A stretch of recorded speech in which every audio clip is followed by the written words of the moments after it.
Hey everybody, here's our day two craft. This one I got a little bit of a jump start on just to save some time, but this was the one that I had y'all kind of think about things that remind you of St. Michael, or anything warrior like, defending the faith, things like that. And I started out, actually, one video didn't quite work out, but I started out just sketching this one out for you. Here's one that one of my kids did. They used white. They actually used an oil pastel. So if you have those, that's an option. We're going to use crayons. Um, but I just kind of did a quick shield. And I'm not going to finish this one. Don't want to take too many ideas away from you, but I used the crayon. I put a cross in front of it. And then I'm going to outline my shield. And I'm actually not going to color it in too much. I'm just going to make a border around it, kind of.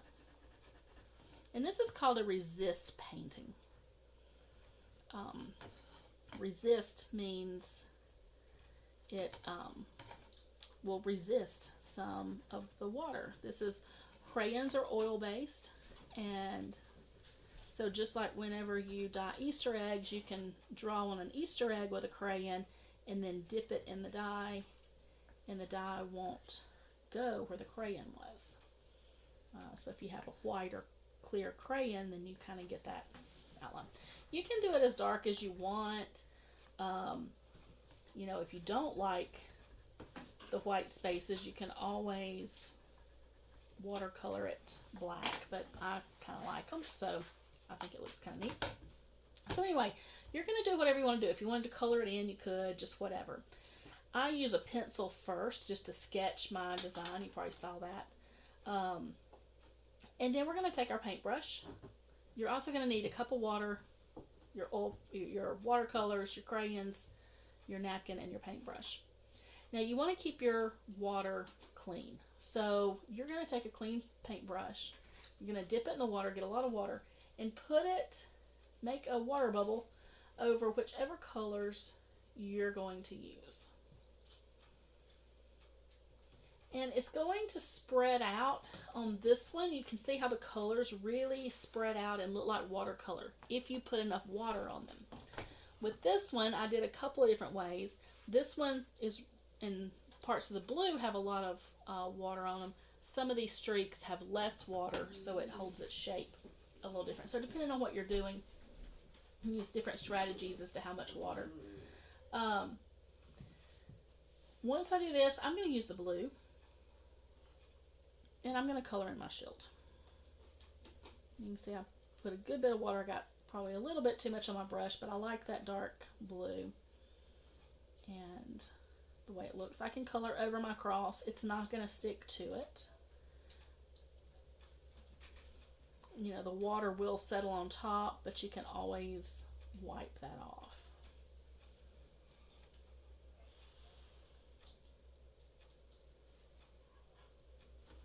And you may like it covering it. But anyway, if you want to watercolor that, you can. You can always use different effects too, and even dab it away. Let that be part of your design or whatever. Actually, that looks kind of neat. You still get some of the blue and kind of highlight away from it. So anyway, you'll find different effects that you want. I want everyone's to be unique, so I'm just kind of sketching along. And then if I want to do the outside, I'm sorry, forgot to wipe my brush. What you want to do with your brush is you want to clean it on the paper towel. So get all the color off till it's not really getting any color on your paper towel. Then you can use clean water to go on your colors. Now my color is going to be a little bit mixed because I did have some blue on it. But you can mix them if you want and have the colors there together, or you can wipe it off and go to your next color.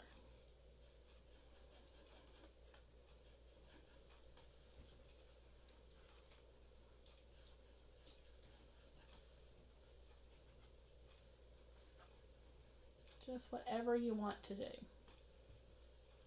Actually, I didn't get my purple wet, but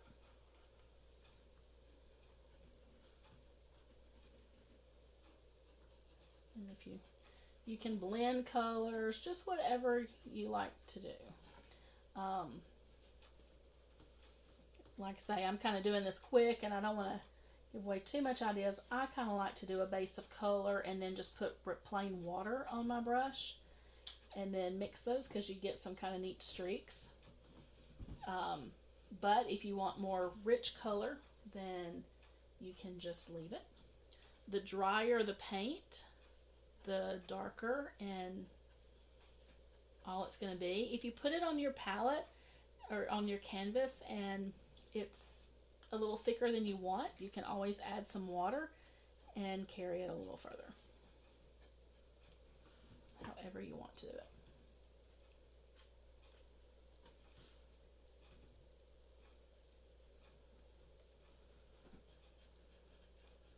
You can go around the edges. It's not going to mess your shield up. To go around those edges.